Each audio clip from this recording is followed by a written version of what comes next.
When we don't play by the rules, there are penalties to pay. And it's the same for countries. The US has placed penalties on Iran since the revolution back in 1979. They say these sanctions are aimed at the government, not the people. Using these 5 things, I'm going to show you how sanctions are affecting Iranians' day-to-day lives. Medicine has become harder and more expensive to get hold of.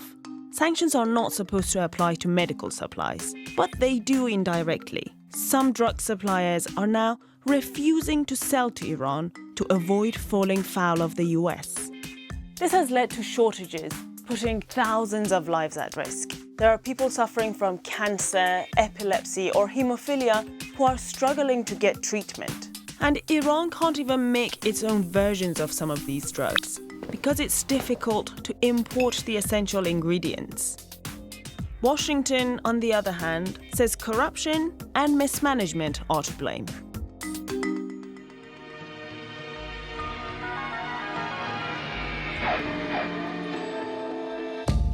They're so old, they still have ashtrays in the armrests. Some Iranians call them flying coffins.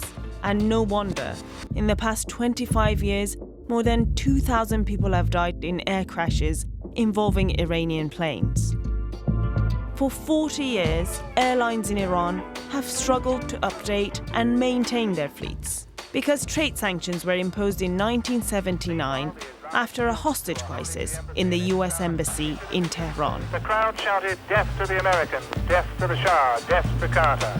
Iran was later hit by even more sanctions over its nuclear program. But under an international deal, in 2015, they agreed to limit their nuclear activities.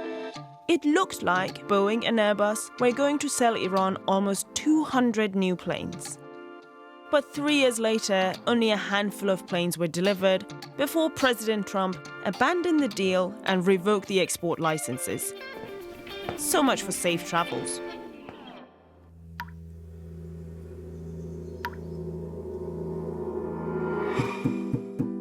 Iran is dealing with ink shortages, and the price of imported paper has more than tripled since the US pulled out of the nuclear deal. Not good news for publishers of newspapers and books. Many well-established papers have now simply become several pages lighter. With existing heavy restrictions on press freedom in Iran, journalists and publishers say this situation will make it even harder to hold the government to account. This, a kilo of red meat, has become a luxury in Iran. It used to cost $10 before the new sanctions kicked in. Now it's more than double that price. Sanctions on Iranian banks have made it hard to import food. So many people have been forced to simply cut meat from their diet. Nearly a quarter of all restaurants in Tehran have shut down, and rationing has been reintroduced for the first time since the Iran-Iraq War in the 80s. Iranians, like everyone else, use their smartphones to book taxis or food deliveries. But many international tech companies like Uber don't operate in Iran, so Iranian developers created their own versions, like this one, Snap.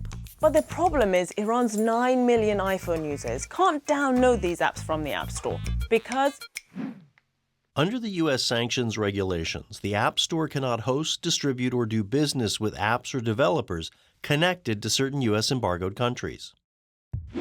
The internet in Iran is already strictly regulated and censored. So young Iranian developers are feeling the squeeze from both inside and outside the country. Whilst both Tehran and Washington blame each other for the sanctions, try convincing ordinary Iranians that these sanctions are not actually aimed at them.